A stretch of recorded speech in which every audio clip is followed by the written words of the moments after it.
Hi, my name is Tina, also known as Bloomingknitter, and this is Knitting Blooms, episode number 107.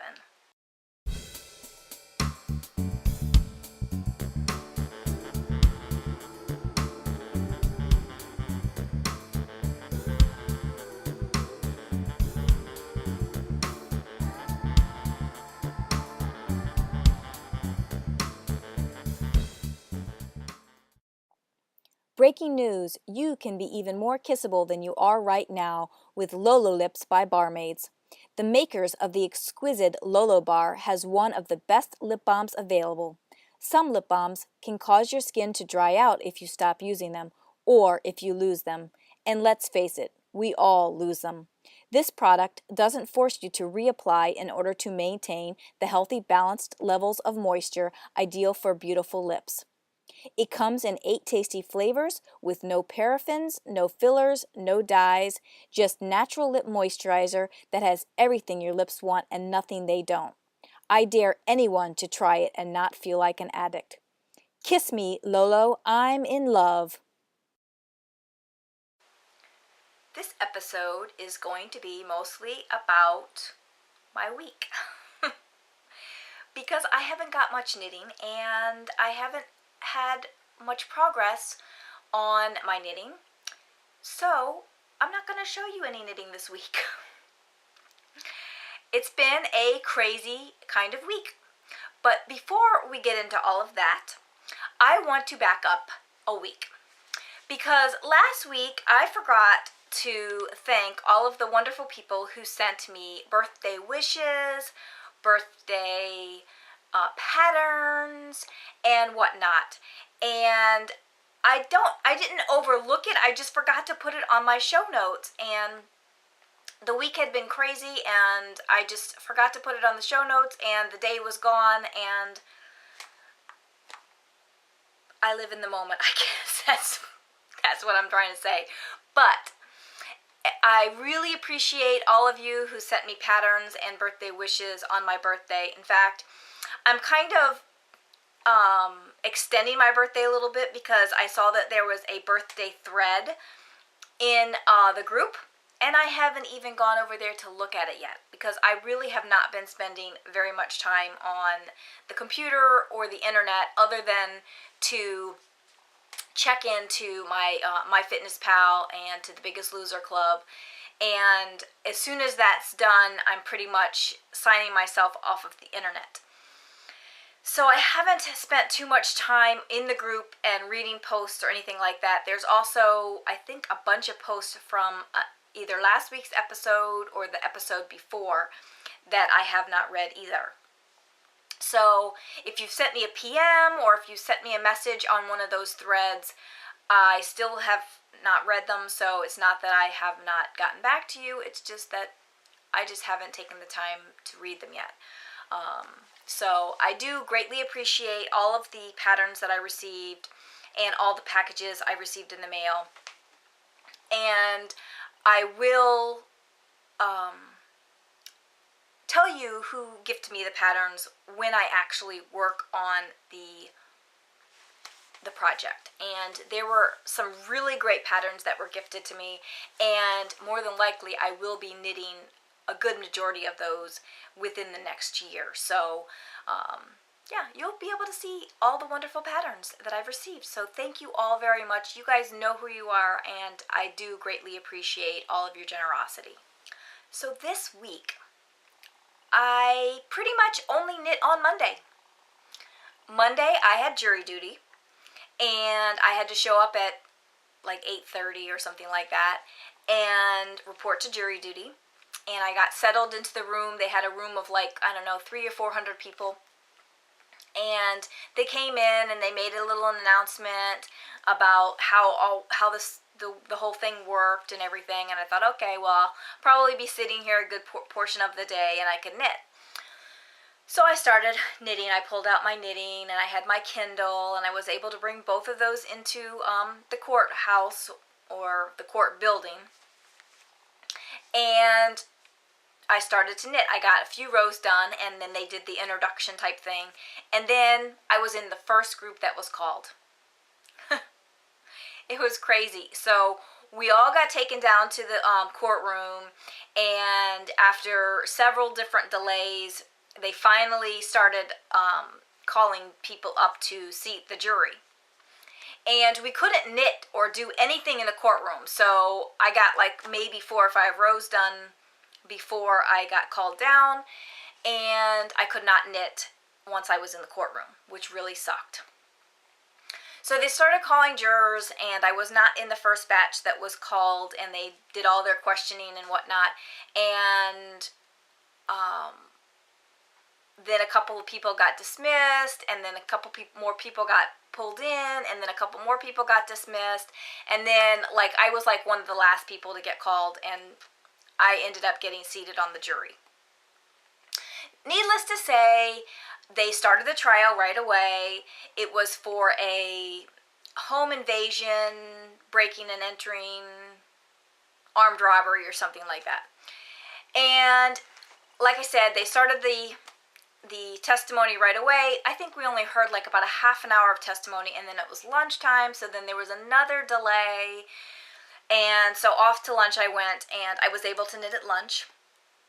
We came back from lunch. We were supposed to be back by like 1:15, and we didn't get back into the courtroom until almost 1:45. And finally got back into the courtroom, heard about another half hour of testimony, and then something happened, and all of a sudden we were whisked out of the courtroom. Needless to say, after that, I think what happened was the prosecuting attorney, somehow the witness brought up prior incarceration of the defendant, and they ended up calling it a mistrial. So, needless to say, by 3 o'clock I was going home, and I did not have to go back again. So that was kind of neat, but it was also kind of disappointing, because if I got seated on a jury, I might as well have, gone the whole thing. But didn't have that happen. But it was kind of nice, because then I was able to go back to work the next day and actually had time to do a little bit of knitting at work. I think I had more time at work to knit than I did on jury duty. Crazy. So, yeah, so that was kind of interesting. I had never been on jury duty before and had no idea what the process was, and it was kind of interesting. It would have been nice if I could have knit in the courtroom, but luckily I wasn't there for a long period of time. So that was Monday. And then Tuesday, Wednesday, Thursday, Friday, I did knit a little bit at the office, but really not that much. Friday I did spin a little bit, but really not that much. I mean, really I did not make very much progress at all. I think I got maybe 2 inches done on my Coraline sweater, but it's all stockinette, and really not a whole lot to talk about and not a whole lot to look at. So I will just continue to work on those things and show them to you next time. And today, did I tell you what day it is? I don't remember if I did. It's Saturday, May 25th. But you probably won't see this until late Sunday afternoon, because I still haven't recorded the tutorial, which I will record either tonight or tomorrow. And that tutorial is going to be on picot edging, a cast on picot edge and a bind off picot edge. So I will get to that. But this morning I did not do any knitting either, because I was painting. I'm finally getting to move forward on the bedroom. I think it was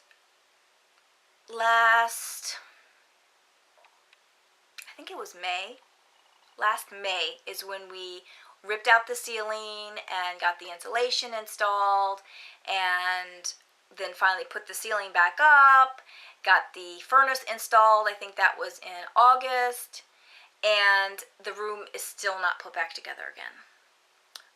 We have just been dragging our feet, and to be completely honest with you, there's no reason why. We've just been lazy, and I just want my bedroom back. I mean, we can't use the room right now, and it's really frustrating that we're like kind of that whole big room, because we live in a bungalow, and that whole upstairs is totally useless. We don't have a closet up there. All of our stuff is crammed into the spare bedroom, and it is just really starting to grate on my nerves. But I'm glad that we're finally moving forward. I did a bit of painting today. I have a bit more painting that I have to do tomorrow, and then we get to build the closet.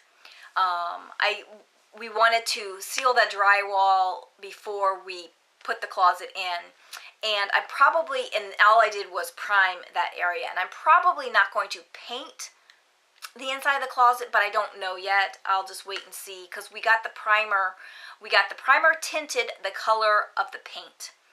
And I don't know if you knew that, but you can get that done, and it saves a lot of time. Then you don't necessarily have to do 2 coats of paint when you paint the room, the final coat, because the primer is the same color, and or a very close color, because a lot of times the primers are, the cans are very full, so it's hard to, if you're doing a dark color, to get the full color in there. But yeah, I got the primer tinted to the color. So like I said, I don't know what I'm going to do about painting the inside of the closet. We'll see how it works out and all of that, but at least it's primed. I have to do one more coat before we can put the closet up, and I'm hoping to get that done tomorrow. And then I have to design the closet, because we're changing it up a bit from how we had it before we ripped the closet down to rip the ceiling out. And like I said, we live in a bungalow, and the ceiling is angled, so the walls come up on the side, and then the ceiling comes up, and then there's just a little part at the top. So what's going to happen is that the closet is only that short knee wall height. It's a little bit taller, but it's still going to be a short closet. But like I said, we're changing the length of it, so we need to figure out how we're going to do the doors and where we're going to place the doors and all of that. And I'm going to figure all of that out. So yeah, so painting's moving forward, and I am so happy that we decided to go ahead and pay that guy to do the drywall, because it is perfect. I mean, when you paint, it doesn't even look like there was new drywall put up. I mean, and the thing is the drywall that we took out sections of the drywall. It's not like we took out the whole ceiling. It was like we cut sections out, and you can't even tell that there was drywall cut out. It's just amazing how wonderful of a job he did. And I know that even if I tried my hardest, I would never have gotten it that perfect. So I'm so glad that we decided to go ahead and hire somebody to finish that up, because now the painting, it really does look so much nicer. And like I said, tomorrow I'll finish up the painting that I need to do, and then hopefully within a couple of weeks we'll have the closet built, and then there will be more painting. Because like I said, right now I'm only priming that area, and then I'll have to prime the rest of the room, because we are changing the paint color and whatnot. So that's moving right along, and it feels great to get that process moving again. One other thing that I tried to get back to this week was podcasts. I am so far behind on podcasts. It's unbelievable. I did not watch any podcast since I've been back from knit-topia, except for this week.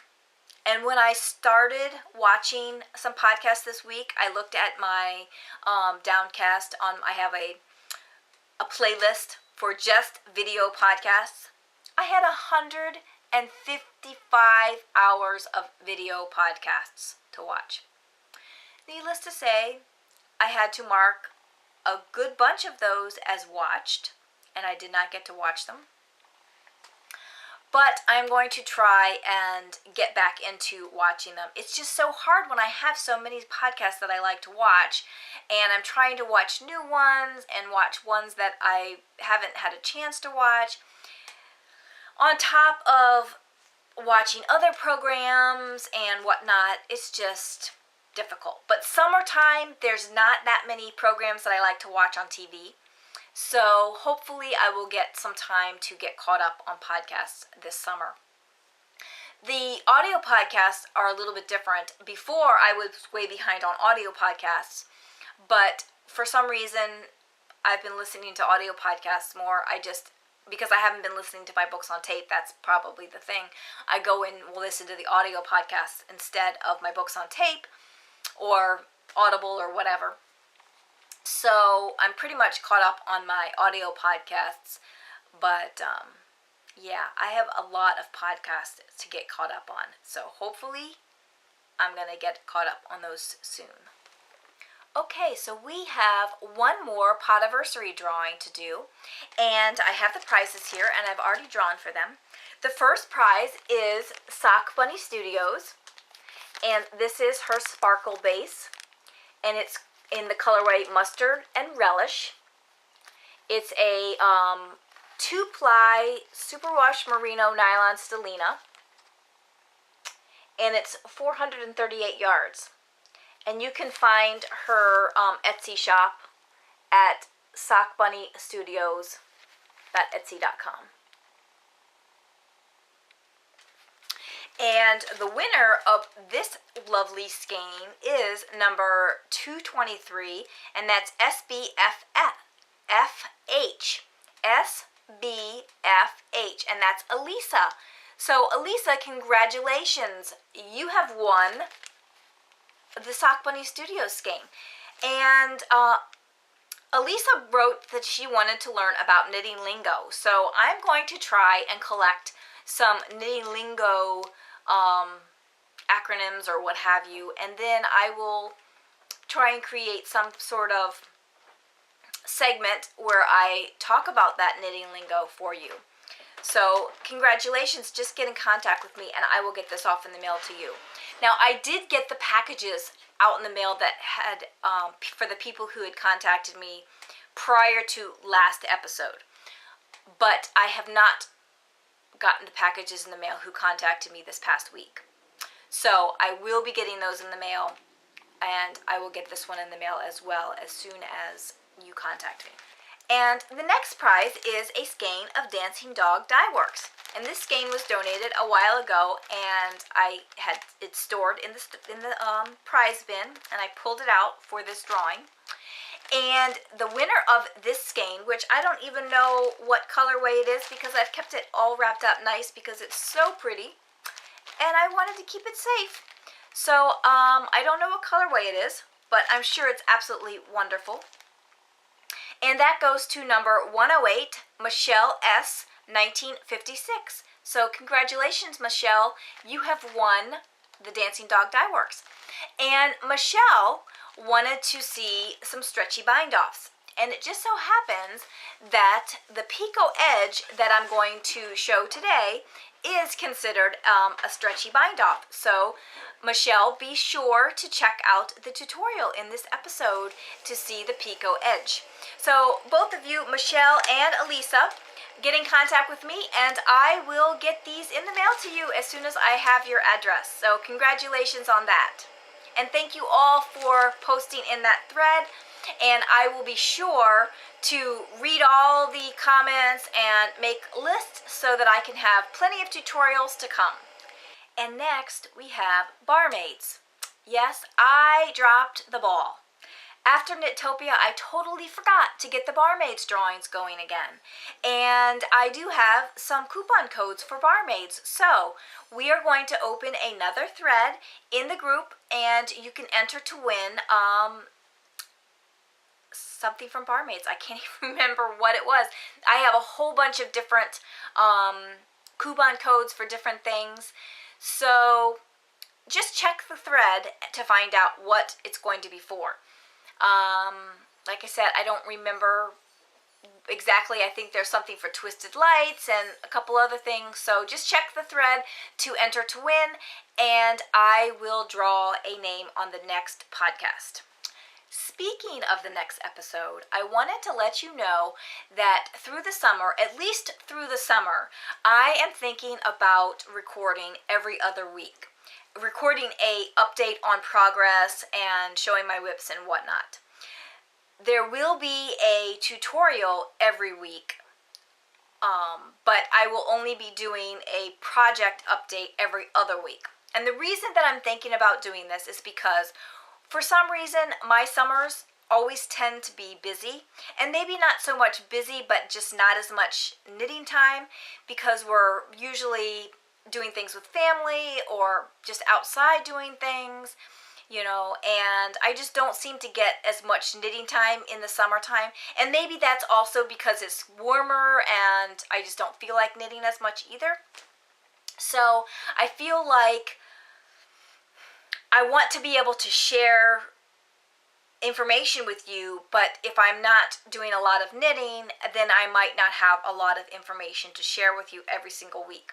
So I'm thinking that if I do it every other week, then I can just compile all of the information from the 2 weeks and then share it in one podcast. And like I said, I am going to produce a tutorial every week, so you will still see an upload every week for the podcast, but I will only be updating my my projects, my whips and my spinning and whatnot every 2 weeks. And I'm just going to try this through the summer and see how it goes. I might decide that 2 weeks is too long of a time for me to wait between talking to you guys. So we'll see how it goes. I might change it up, or I might like how it works out that way, and I'll continue it. And this way I can focus more also on the tutorials, because sometimes I feel like I'm rushing through the tutorials and I don't give them their due respect and to give their the time that I should be spending on my tutorials, because I feel like I'm kind of rushed a little bit with those sometimes, because just trying to get them produced so I can get them into the show. So hopefully that'll give me a little bit more time to do the necessary research if I need to for the tutorials, and to produce a really thorough tutorial for you in the future. So that's how it's going to be for the summer. And like I said, maybe I'll like it, maybe I won't. Maybe we'll continue it past the summer. I don't know. We'll see how it goes. You let me know how you like it as we move through the next few months, and we'll just take it by ear. And speaking of things that are coming up, I am going to Stitches Midwest. I did mention this a few weeks ago, and I will be there Friday, Saturday, and most of Sunday probably, or at least in the morning on Sunday. So if you would like to meet up with me at Stitches Midwest, please get in contact with me, and we'll try and do some sort of meetup. I'm sure that somebody is going to organize a podcaster meetup, but there's no reason why we can't meet up at another time as well. So get in contact with me. I'm trying to decide if there's a specific time that would be good. Maybe we can meet for coffee in the morning or something to that effect. I know that we're going to be eating dinner and lunch and whatnot, so maybe one of those times we can hook up. So just get in contact with me and we'll work something out. And then also in November, I will be attending Knittin' in the Mitten, which is very exciting. It is such a nice time to go and relax and meet new people and not have to plan the retreat. So I will be enjoying that. And then we have knit-topia 2014 coming up in March of 2014. And yes, I've already started planning, because I just need to top this year's, and this year's was absolutely fabulous. So I've already got so many things in the works for next year, and I'm already thinking and planning and scheming and coming up with all sorts of fun little things that we're going to be doing next year to make next year even better than this year. So it takes a full year to plan these things. So I am excited about that. More to come on that. Some things I will share with you guys, and some things will be a complete surprise to the participants that are coming to knit-topia 2014. But yeah, a lot of things coming up in the future. And here's where I will put the tutorial for the picot edgings. Like I said, there will be a tutorial for a picot cast on and a picot bind off. So here you go. In this tutorial, I will show you how to do a simple picot cast on and a simple picot bind off. I will also show you how to vary how deep your picots are based on the number of stitches you bind off and cast on. I will also show you how to vary the stitches between your picots based on how many stitches you cast on and bind off. We are going to start with the picot cast on. You will start with a simple slip knot, and if you have never done the knitted on cast on, that's what we're going to use here. So you're going to start by just casting on a few stitches. We're going to cast on 5 stitches here because I'm going to base how many stitches I cast on by how deep I want my picot. And I will show you how doing different cast-ons, a different number of cast-ons and different number of bind-offs will affect that picot. So I'm going to start with 5 stitches cast on first. And then after you get 5 stitches cast on, you're going to bind off 2 stitches. So you would do the stitches just like you would normally do for a bind off. You would knit 2, slip the 1 over, and then knit 1 and slip 1 over. And then you're going to slip this stitch back over to your working needle. And you see there's like a little bump there. That's your first picot. We're going to cast on 4 more.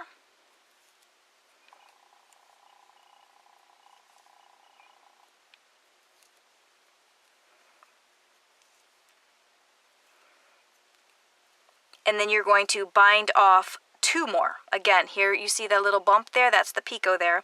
We're going to bind off 2.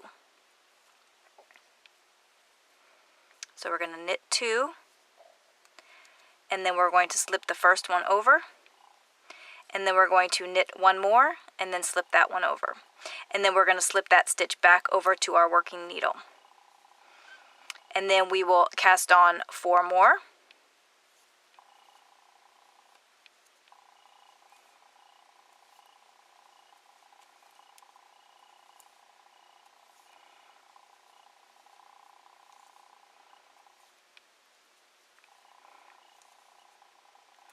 So we have 4 more.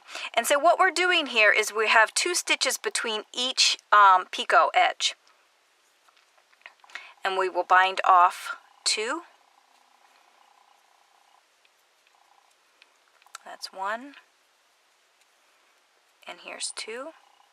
And again, slip the stitch back over. So you see how there's 2 stitches between each one there? I will show you again. So cast on 4 stitches.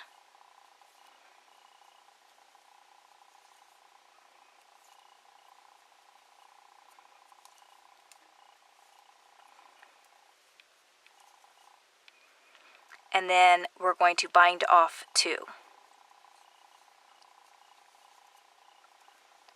1 and 2. And slip that stitch over.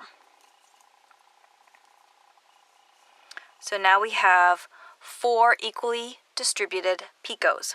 And these are short little picots. These are only 2 stitch picots, but we can do larger ones as well. So now I'm going to cast on 5 stitches.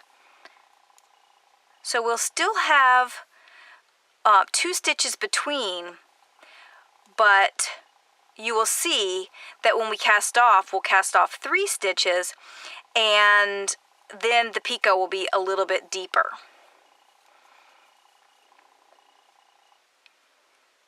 So here's the 5 stitches. Now I will cast off 3 stitches.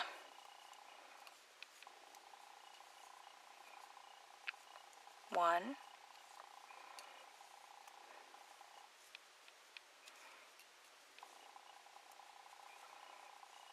and we'll slip that stitch back. So you see how big of a difference that is just by one stitch? It really does make a huge difference just by one stitch. But you can, and then you could also do, if we cast it on 5 stitches, and you can only still cast off 2, but then you would have 3 stitches between the picots. So let me show you that variation.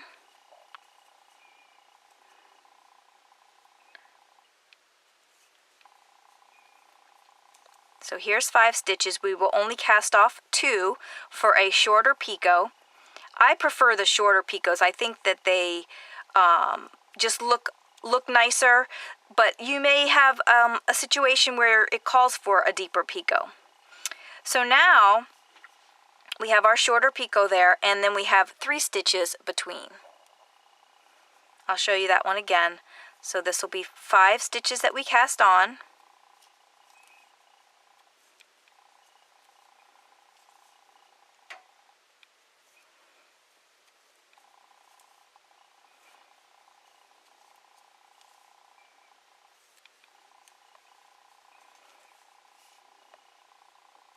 So that's 5 stitches.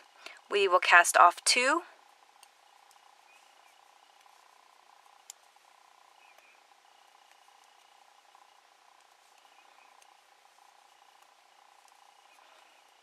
And then slip that one back. So again, you have 3 stitches between your picots. So just based on how many stitches you cast on and bind off will determine how deep your picots are and how many stitches are between. Now you'll notice that I have 2 stitches before my picot over here, and if this was something I was just casting on, I would want to cast on an additional 2 stitches on this end so that it balances out.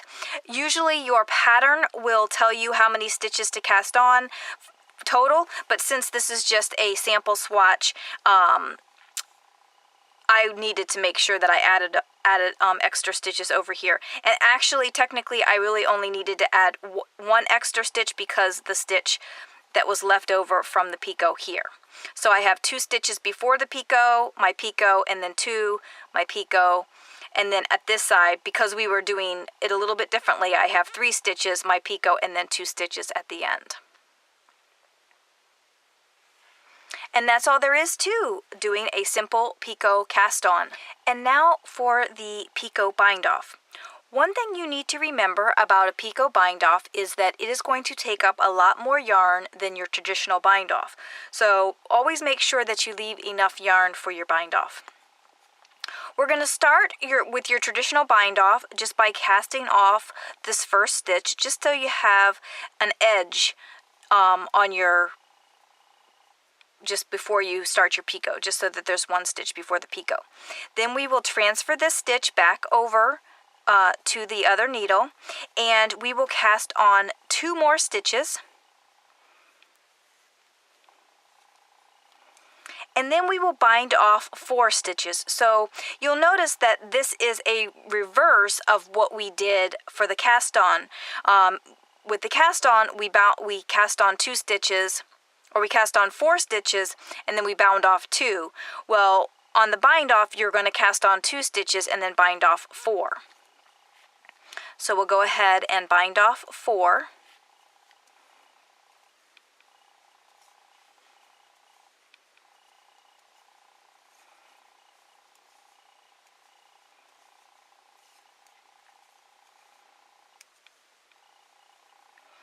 And then we will move this stitch back over to the needle again. There's our picot. And we will cast on 2.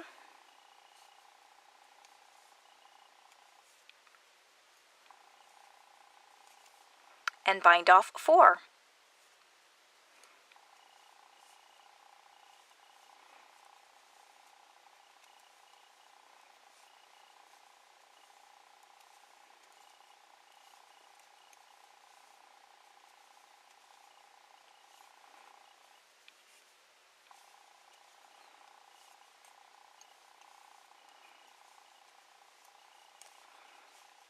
Again, you will see that there's our 2 picots that we have so far.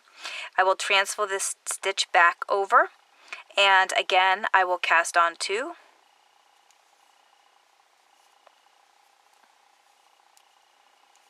And bind off 4. And just like in the cast on, we can cast on more stitches and bind off more stitches for the to vary our how many stitches we have between the picots and how deep the picots are. So I have one more to cast off here. So we're going to cast on, this time I'll cast on 3.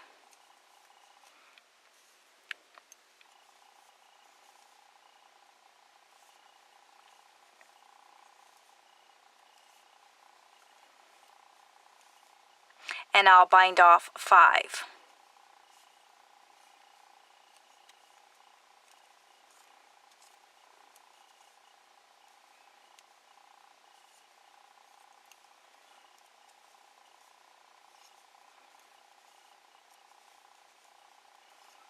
And this, what this did was it made a taller picot.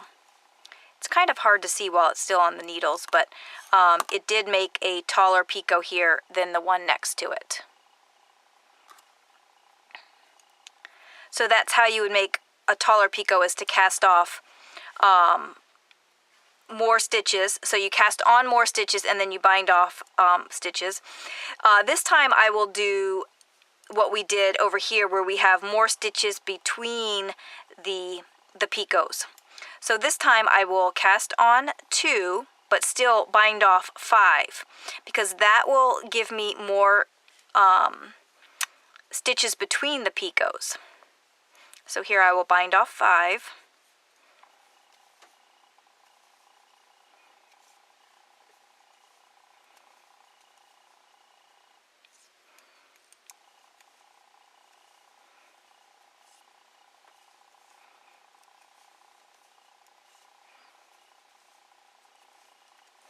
And I'll do that again here. So I'll cast on 2.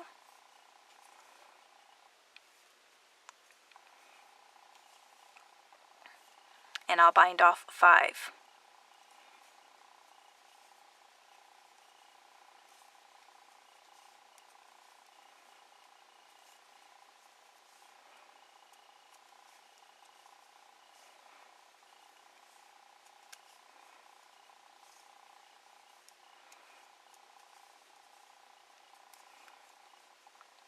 And then I'll cast on 2, and I'll bind off 4 this time.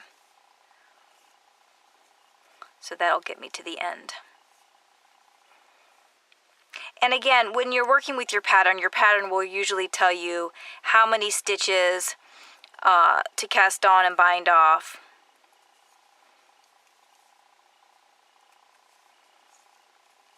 And there you have it. An easy picot bind off.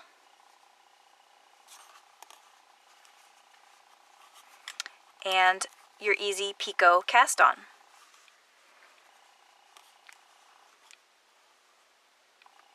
What's nice about the picot edging is that it is decorative. It adds this nice little border on your garment, and it's also very stretchy. This edge is much stretchier than it would be if it was just a regular cast off or bind or cast on. Some of the places that you might use a picot edging would be maybe the top of a sock, on the cuff of a sock, or on the cuff or sleeve of a sweater that you might be making. It is a very nice look. This particular piece is rolling because I just did stockinette in the center, but usually what I might do for an edging, if I was doing a picot cast on, I probably should have done a ribbing for my section and then continue up and then do the bind off. I didn't do that here, and that's why it's curling, but your pattern will give you a little bit more information about how to keep that from curling. So yeah, it just makes a very nice decorative edge on the sweater or sock. So I hope you enjoyed this tutorial, and I hope you will come back next week for another tutorial. Thanks for watching. Bye. And that's all I've got for you this week. I hope you enjoyed the tutorial on the picot edges, the picot bind off, and the picot cast on. And yeah, that's all I have. After I finish up here, I'm going to have some errands to run. It's late in the evening on Saturday, but I have to run over to Home Depot to get some supplies for painting tomorrow and a couple more stops really quick. So I'm going to get that taken care of, and hopefully I will get back in a reasonable amount of time that I can actually do some knitting tonight. Yeah, probably not going to happen. This is why I have so much going on. I have so much to do. So I will talk to you in 2 weeks. Again, 2 weeks I will see you back, and or you will see me. I will be posting a tutorial next week. I don't know what it's going to be yet. I didn't decide on this week's tutorial until yesterday. And I'll figure something out for next week, and hopefully I will be able to give it the time that it deserves, and I'll get that posted hopefully Friday or Saturday. We'll see. I have Knit Club on Saturday, so hopefully I can get it recorded and posted Friday so that you have it for Saturday. So I will talk to you in 2 weeks, and if you need to get in contact with me, you can always get in contact with me on Ravelry or on the blog, knittingblooms.com. You can email me at knittingblooms@gmail.com. Yeah, just get in contact with me if you need to get in contact with me before the next show. So have a great weekend and a great week, and I will talk to you in 2 weeks. So bye for now.